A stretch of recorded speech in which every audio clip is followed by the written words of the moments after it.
สวัสดีครับพี่บีชาแนลครับวันนี้มารีวิวเมาส์หลักร้อยครับซึ่งเป็นร้อยต้นๆด้วยนะครับ200 300 400ครับซึ่งเมาส์3ตัวนี้ครับใช้เซ็นเซอร์3311นะครับผมขอบอกไว้ตอนนี้เลยว่า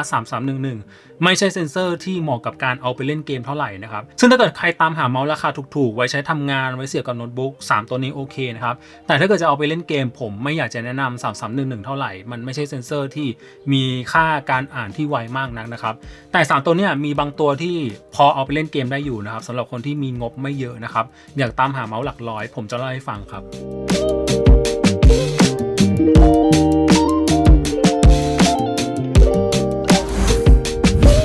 ทั้ง3ตัวก็อยู่ในมือผมแล้วนะครับทั้ง3ตัวนี้เป็นเมาส์ราคาประหยัดครับใช้เซ็นเซอร์3311ทั้ง3ตัวแรกครับตัวนี้ครับคือ Ajax Narcodex ครับ NJ07 ครับซึ่งรูปทรงเนี่ยมันจะเป็นทรงคล้ายๆ G-Pro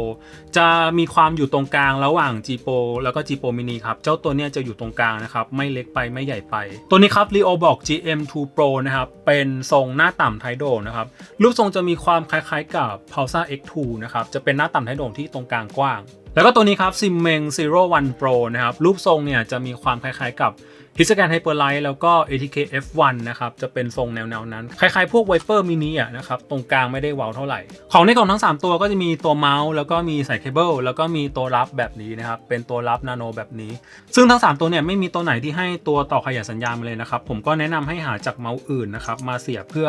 เพิ่มระยะการใช้งานของเรานะครับเรื่องแรกที่อยากเล่าคือเรื่องของราคาครับตัวที่ถูกที่สุดคือตัวนี้ครับ NJ07ผมใช้โค้ดนะครับได้ราวๆ293 บาทครับตัวต่อไปคือ GM2 Pro ตัวนี้ครับใช้โค้ดได้อยู่ที่ราวๆ319 บาทตัวที่แพงที่สุดคือตัวนี้ครับ Zero One Pro นะครับผมใช้โค้ดได้อยู่ที่472 บาทครับแล้วก็ทั้ง3ตัวนี้น่าจะมีประกันศูนย์ไทยนะครับอย่างที่ชัวร์ๆคือตัวเนี้ย Simmeng เนี่ยมีประกันศูนย์ไทยผมถามจากร้านและของ Gaming Planet เขาเคยเป็นผู้นำเข้าแบรนด์ Identify มาก่อนแล้วก็ผมถามเขาว่าเฮ้ยอันนี้มีประกันไหมเขาก็บอกว่ามีนะครับรับประกันศูนย์ไทย1 ปีถ้าเกิดปัญหาอะไรก็สามารถส่งเคลมร้านได้เลยเรื่องของน้ำหนักเนี่ย NJ07 63 กรัมครับ GM2 Pro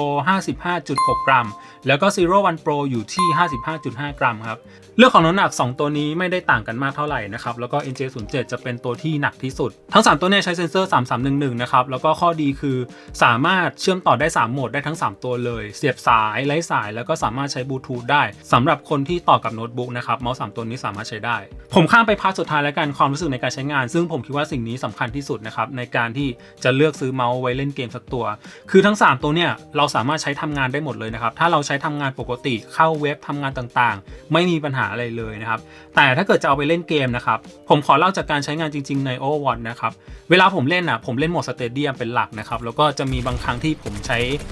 Soldier 76นะครับแล้วก็จะมีเทคนิคRocket Jump นะครับก็คือการยิงระเบิดไว้ที่พื้นเพื่อให้ตัวละครมันโดดไปสูงๆนะครับเพื่อที่จะล็อกเป้าหมายเล็งเป้าหมาย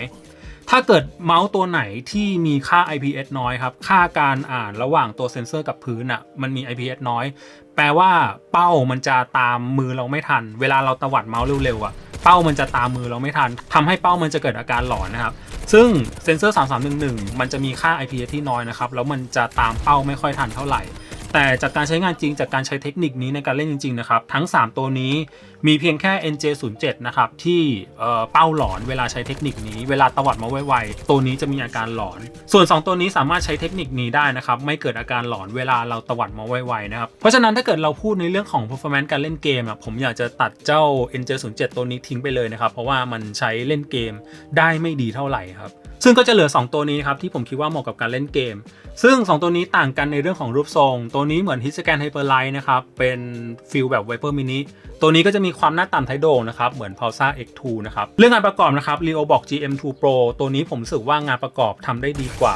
เรื่องของงานดีไซน์เรื่องของวัสดุเรื่องของการติดฟีดเมาส์ต่างๆรู้สึกว่าตัวนี้ทำได้ดีกว่าตัวนี้มันก็ไม่ได้น่าเกลียดนะครับเพียงแต่ว่าอย่าง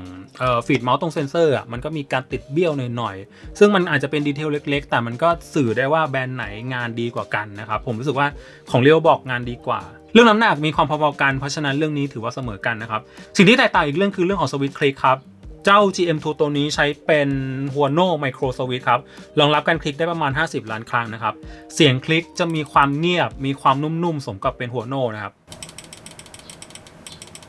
ส่วน Zero One Pro ตัวนี้ใช้เป็น Huano Optical นะครับรองรับการคลิกได้100 ล้านครั้งนะครับตัวนี้เสียงคลิกจะมีความแหลมมีความดังกว่า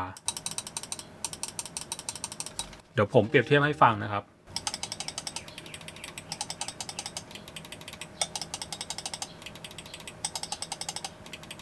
เนี่ยครับเสียงต่างกันเล็กๆนะครับแต่เป็นเมาส์ที่คลิกได้ไวทั้งคู่นะครับอันนี้ไม่ใช่ประเด็นสำคัญอะไรแตกต่างกันเรื่องของเสียงคลิกเล็กๆมากกว่าซึ่งสรุปแล้วนะครับทั้ง3ตัวนี้ผมขอตัดตัวนี้ทิ้งนะครับเพราะว่าไม่เหมาะกับการนำมาเล่นเกมนะครับเหลือ2ตัวนี้ก็อยากจะให้ตัดสินในเรื่องของรูปทรงเป็นหลักนะครับเพราะว่ารูปทรงเป็นสิ่งที่ทำให้เราเล่นได้ดีขึ้นนะครับสเปคภายในมันไม่ได้มีความแตกต่างกันมากนะครับ3311เหมือนกันน้ำหนักก็พอๆกันนะครับตัวนี้รูปทรงมีความเป็น Hitscan Hyperlight นะครับจะมีความคล้ายๆกับ Viper Mini ส่วนตัวเนี้ยมันเป็นทรงหน้าต่ำไทโด่งนะครับซึ่งความยากง่ายในการจับผมขอให้ตัวนี้แล้วกันดูจะเป็นเมาส์ที่จับได้ง่ายมากกว่าเข้ามือใครหลายๆคนได้ง่ายมากกว่านะครับแล้วก็ตรงกลางจะมีความแคบๆเว้าๆหน่อยคนจับแบบคอกริปฟิงเกอร์ทิปไม่น่าจะมีปัญหาอะไรตัวเนี้ยครับเป็นหน้าต่ำไทโด่งก็จริงนะครับเหมาะกับการจับแบบคอกริปแต่ด้วยความที่ตรงกลางมันกว้างนะครับเวลาเราจิกตัวเมาส์หรือคีบตัวเมาส์ก็อาจจะไม่ได้มีความถนัดมีความสะดวกเท่าไหร่แต่มันก็จะได้เรื่องของความนิ่งความมั่นคงเวลาใช้งานนะครับแต่จริงๆนะครับเซนเซอร์3311ในความเห็นของผมเป็นเซนเซอร์ที่ไม่ควรนำมาเล่นเกมเลยนะครับแต่ผมก็เจอคำถามบ่อยเหมือนกันว่าพี่ครับแนะนำเมาส์ราคาถูกๆหน่อยหลักร้อยต้นๆซึ่งเอาจริงไม่อยากจะแนะนำจริงๆครับถ้าเกิดจะหามาไว้เล่นเกมจริงนะผมคิดว่าอย่างต่ำต้องเป็น3395นะครับในยุคนี้3311ไม่ควรนำมาเล่นเกมเลยนะครับถึงแม้ในคลิปเนี่ยผมจะเล่นได้ก็จริงนะครับแต่เชื่อผมว่าใช้3395ขั้นต่ำจะดีกว่านะครับ3311เอาไว้ทำงานก็พอนะครับนั่นแหละครับ2ตัวนี้ตัดสินที่รูปทรงนะครับส่วน3ตัวนี้สามารถใช้ทำงานได้ทั้ง3ตัวนะครับเพื่อนๆเลือกซื้อตามงบและการตามความชอบของแบรนด์นะครับ3ตัวนี้ใช้ทำงานได้หมดเพียงแต่ว่าถ้าเกิดจะเล่นเกมแบบที่ผมใช้งานจริงๆนะครับผมขอให้2ตัวนี้ละกันนะครับราคาก็ตามนี้เลยนะครับผมปักตะกร้าไว้แล้วใครสนใจตัวไหนลองไปช้อปปิ้งดูแล้วกันนะครับ